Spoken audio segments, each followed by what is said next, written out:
everyone, and welcome back to Crown Jewels!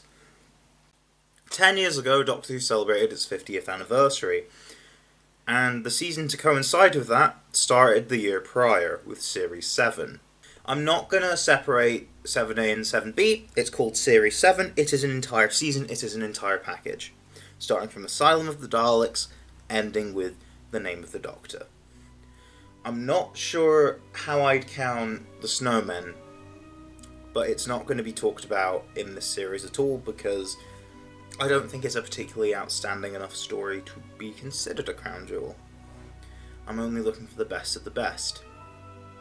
And the best this season isn't, I'm afraid. It's one of my lesser favourite seasons, and I feel like quite a few people agree with me. Series 7... Okay, right. Will pointed this out in his recent Who's Overlooked Writers video on Neil Cross. Yeah, he mentioned that Series 7 was marketed as a blockbuster every week, meaning every story was one part long, meaning you had to have 13 story ideas and cram them all into, well, less than 45 minutes even, because of the titles and credits needing to be slotted in as well. And to me, that dilutes a lot of story potential for some stories, but also the overall creative decisions made don't feel quite right.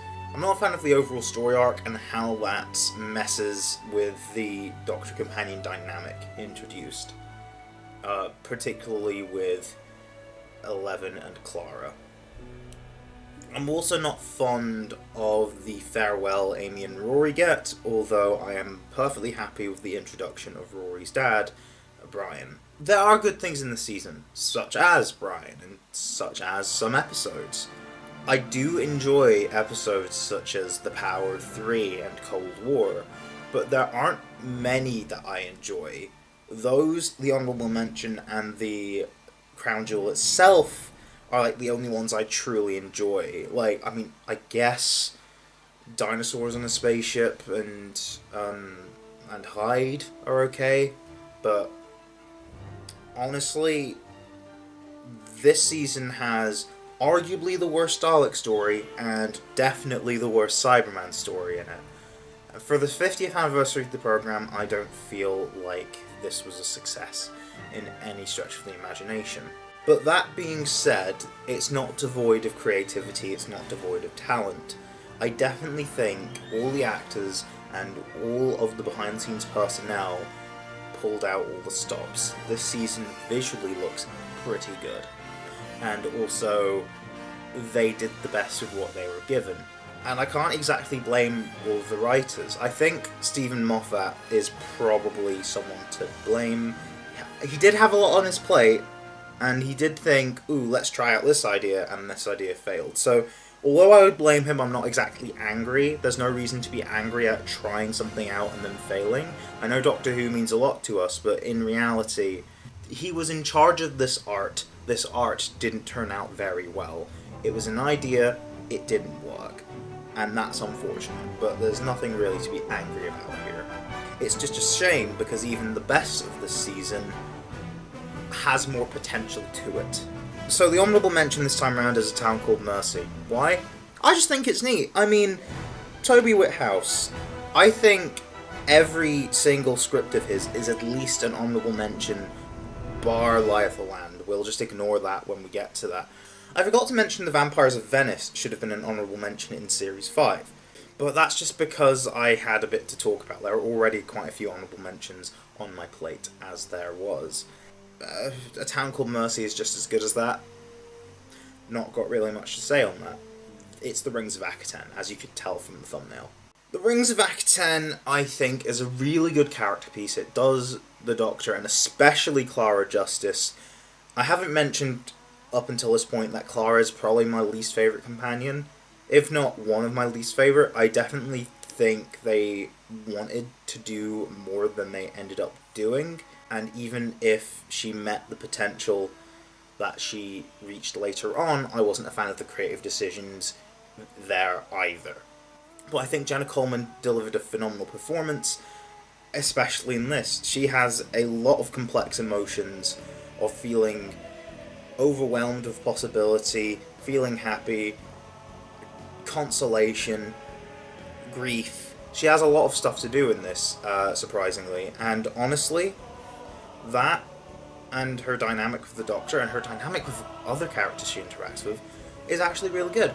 And the whole theming of sentimentality I really like because I am quite a sentimental person, and it's interesting. I don't think Doctor Who's really tackled it in this way before.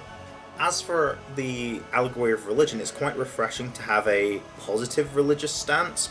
I mean, it's positive and negative, but in reality, it shows what good can be done with it and doesn't undermine it with the negatives that the villain brought in. Again, the performances are amazing. Matt Smith probably delivers my favourite speech he ever gave as the Doctor in this one, and his performance definitely pulls through. And also the world building in the first half is phenomenal, some of the best world building in the entire show. It's a good story. I definitely think it does deserve more love than it gets, because it doesn't get much love. Even on the most recent poll, it's done a bit better, but not good. Like, seriously people, wake up about it, it's good. But I do have to admit, the pacing is a bit quick towards the end. I do think maybe 5-10 minutes, maybe even 15 would have improved it. But I don't think it needs it. However, I feel like I'm going to defend the pacing at the end, not because I think it served any favours. If anything, I get why it would put people off, because it is a bit ludicrous that the main villain gets defeated within 10 minutes of being introduced. But I do think the way they did it, in terms of the acting, the score, the speech, everything with the themes and the tone and everything to do with that kind of disguises the cracks in the pacing. I think it works just. And for that, like, I don't want that to be like, for that is the crown jewel of Series 7, because that, honestly, this is good. This is good. And I think people are sleeping on it, and it's definitely, in my opinion, one of the better 11th Doctor stories. What do you think? Do you think I'm completely insane for not including any other story? I don't think they particularly work as well, but you may disagree. But with that, I'll see you next time. Goodbye.